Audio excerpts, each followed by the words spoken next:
Situational awareness is quite possibly the most important aspect of self-defense. It could be argued that with extreme situational awareness, you could avoid nearly all altercations that would necessitate any of the other stuff that's associated with self-defense. You could also just lock yourself in your house 100% of the time, and then your risk of anything like that happening drastically plummets. But we live in the real world. Most situational awareness enhancement techniques are pretty common sense, but if you've never heard anybody speak about it before, you haven't had somebody say it to you, you may not have made it 100% of the way there, but after you hear it, you're like, oh, yeah, duh, right?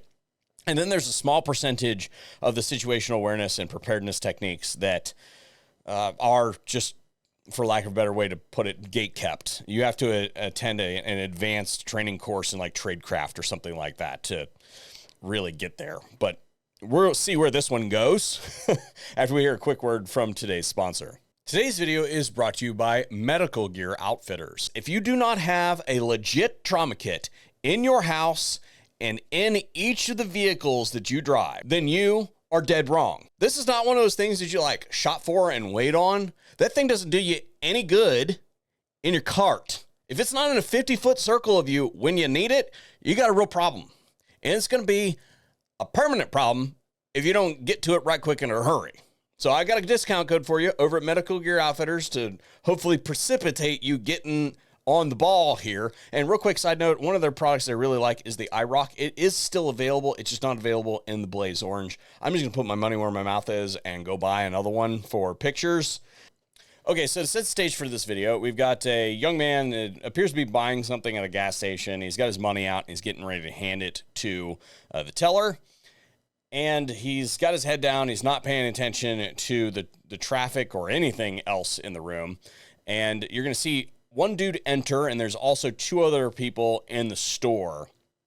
And we're just going to watch this through without any commentary or anything like that. And then we'll come back and break it down.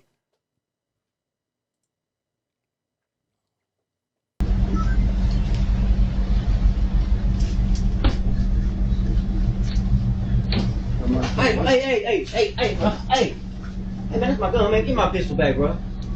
Don't do me like that, dog. Hey, come on, bro. Bro, come on, man. Don't do me like that, dog. Hey, y'all don't do me like that, bro. Hey, come on, dog. Hey, bro. Hey, don't do me like that, bro. Hey, man, that was wrong, bro.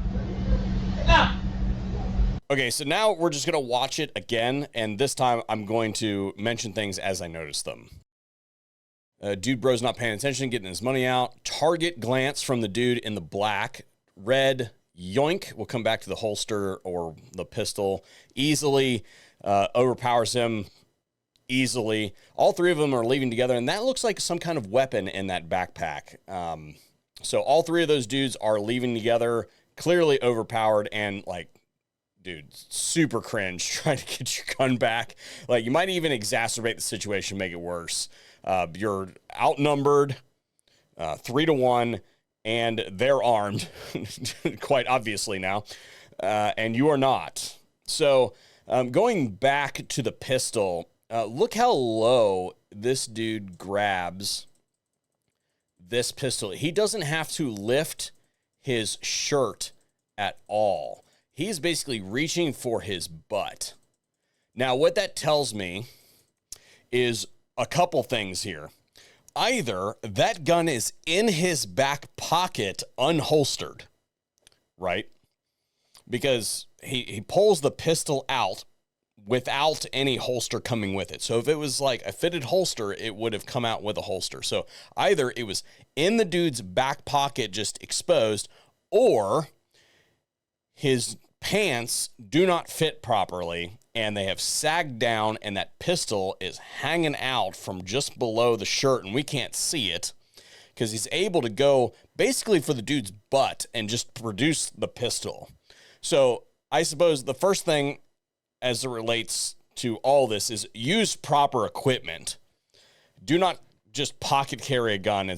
First of all, it's irresponsible, and two, this, right?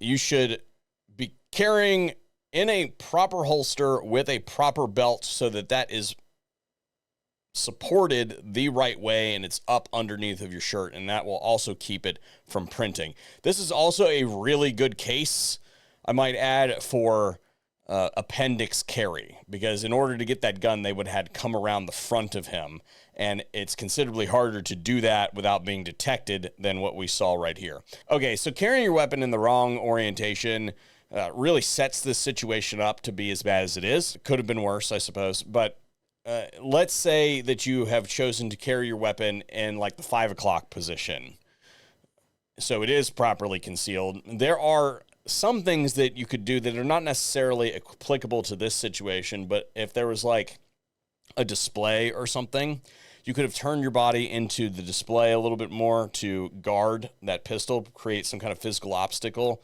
between you and anybody who's looking to potentially rip your weapon off. That's not really applicable in this situation, because it looks to me like if he was carrying it left, right, or center, maybe there's a display in the bottom left-hand corner, but it looks pretty wide open. So again, another case for appendix carry, because it's always in front of you. It's a lot harder to get to that weapon. Now, specifically to this situation, if you see suspicious looking prospective patrons in a establishment like this, then you don't have to conduct your transaction immediately. Usually, I don't know about you, but I'm in and out of gas stations. Like if I'm buying a drink or something like that, I'm in there for maybe 2 minutes tops. So that doesn't mean that you have to do 2 minutes tops. You can go in there, and if it looks like it might be a sketchy situation, first of all, you could just leave. But on top of that, if you perceive that the threat is not all that likely, then you can look at the Tylenol.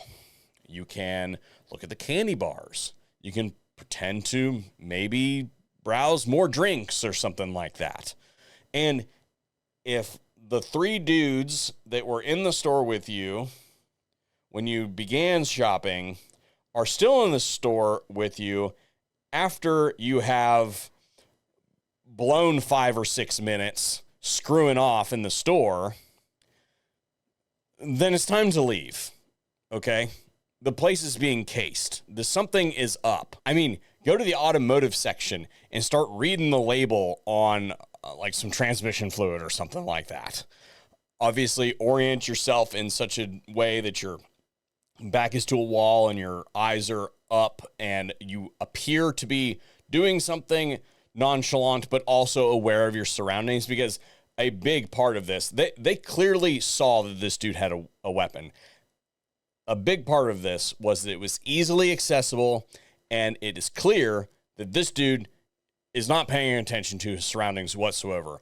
All 3 of those dudes were wired tight on what was going on, and that dude had not a clue whatsoever. So the last thing I want to talk about today is reducing your exposure and limiting the amount of time that you are exposed. And the time that this dude is exposed here is obviously when he is conducting the financial transaction. It is clear that they saw this and they chose that time to strike, but they had made up their mind before that. So to limit your time up there doing that, when you are patronizing an establishment like this, you should never pay with cash for a variety of reasons. First of all, when you pull a wad of cash out of your pocket, everybody in the room sees it. It's something about covetous objects. Everybody, attention drawn to it, right? If it's an unscrupulous person, they may seek to target that wad of cash. If that wad of cash is stolen, you are not getting that back.